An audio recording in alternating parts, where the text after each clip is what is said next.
안녕하세요. 오늘은 국민연금과 기초연금, 그리고 그 사이에서 생겨난 연계감액 제도 문제를 살펴보겠습니다. 이 주제는 단순한 행정제도가 아니라 우리 사회의 노후 안정과 신뢰에 깊이 관련된 문제입니다. 구독과 좋아요는 다음 영상을 만드는 큰 힘이 됩니다. 평생 성실하게 일하며 보험료를 낸 사람들이 은퇴 후 오히려 손해를 본다면 그 제도는 과연 공정하다고 할 수 있을까요? 국민연금은 노력의 결과이고 기초연금은 사회적 안전망입니다. 그러나 지금의 구조에서는 이 두 제도가 서로 충돌하며 많은 어르신들이 불이익을 겪고 있습니다. 국회 보건복지위원회 소속 김선민 의원이 국민연금공단 자료를 분석한 결과에 따르면 2024년 한 해 동안 국민연금과 기초연금을 동시에 받은 노인은 343만 명에 달했습니다. 이 가운데 70만 4천 명, 즉 5명 중 1명이 기초연금을 감액받았습니다. 감액 규모는 총 631억 원으로 2023년에 비해 11만 명이 늘어났습니다. 해마다 감액 대상자는 증가하고 있으며 제도적 불균형이 점점 커지고 있습니다. 감액액은 개인의 삶에서 보면 단순한 숫자가 아닙니다. 매달 5만 원, 10만 원이 줄어든다는 건 약값을 미루거나 난방을 줄여야 하는 현실적인 문제입니다. 특히 혼자 사는 어르신들에게는 이 금액이 생존의 문제로 이어집니다. 삶의 마지막까지 절약과 걱정 속에 살아야 하는 구조가 만들어지고 있는 것입니다. 그렇다면 연계감액 제도란 무엇일까요?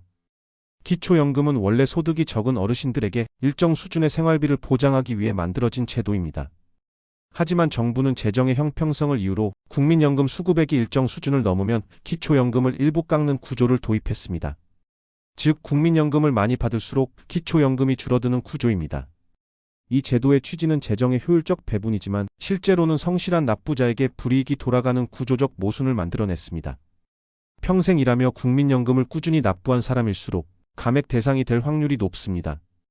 반면 납부 이력이 짧거나 불규칙한 사람은 기초연금을 온전히 받을 가능성이 높습니다. 결국 성실하게 낸 사람이 손해를 보는 제도라는 인식이 확산되고 있고 이는 제도 전반에 대한 신뢰를 떨어뜨립니다. 이 제도의 또 다른 문제는 바로 경계효과입니다. 경계효과란 일정 소득 기준을 넘는 순간 혜택이 급격히 줄어드는 현상을 말합니다.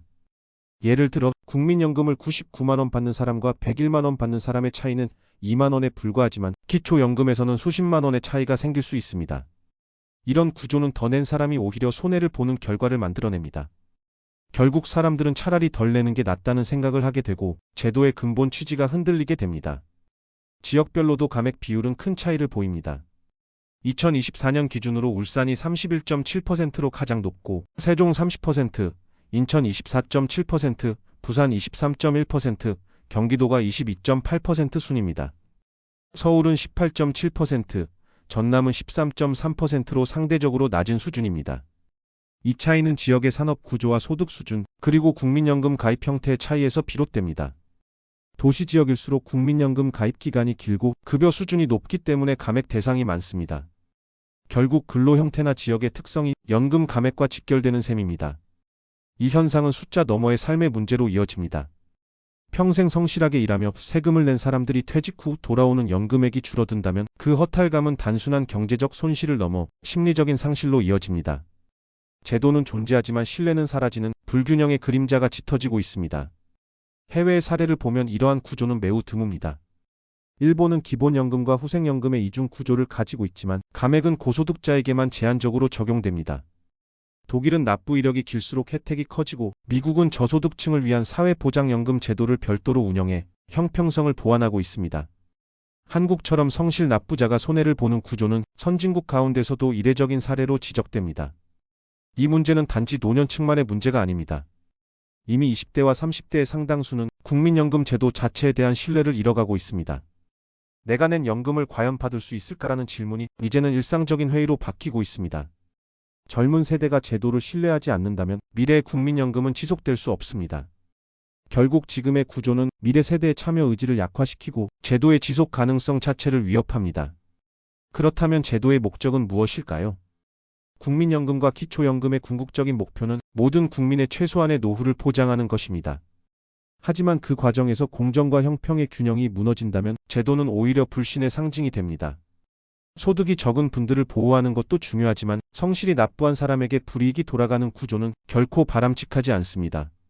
전문가들은 제도 개선을 위해 세 가지 방향을 제시합니다. 첫째, 저소득 장기가입자의 기초연금 감액 완화. 둘째, 감액 구간의 합리적 조정. 셋째, 경계 효과를 줄이는 세밀한 기준 설계입니다. 이 세 가지 과제가 동시에 추진되어야만 성실 납부자 보호와 저소득층 복지가 균형을 이룰 수 있습니다. 연계감액 제도는 제도 자체의 문제라기보다 사회가 무엇을 우선순위로 두느냐의 문제이기도 합니다. 우리 사회의 복지 제도는 점점 복잡해지고 있습니다. 서류와 수치, 계산식은 늘 정교해지지만 그 속에서 실제 사람들의 목소리가 점점 사라지고 있습니다. 연금 제도 역시 마찬가지입니다. 개인의 삶을 반영해야 할 제도가 오히려 획일적인 기준으로 사람들을 구분짓고 있습니다.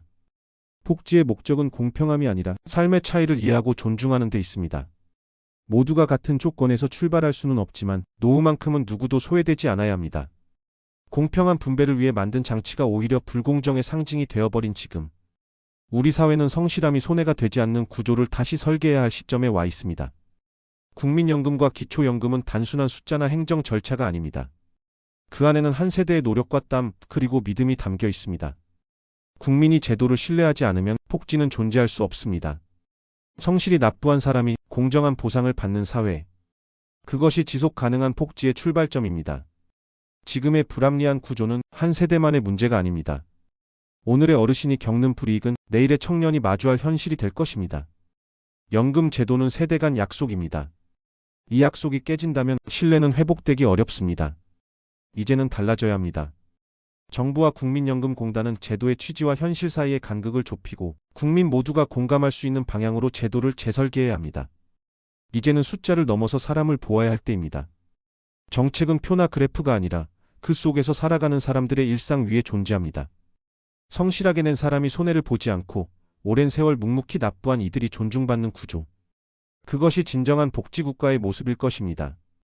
정부와 국회, 그리고 국민 모두가 이 문제를 단순한 제도 개선이 아니라 미래 세대와의 약속으로 바라볼 필요가 있습니다. 국민이 믿고 납부한 연금이 믿음 그대로 돌아오는 사회. 그 사회가 바로 우리가 함께 만들어가야 할 미래입니다. 감사합니다.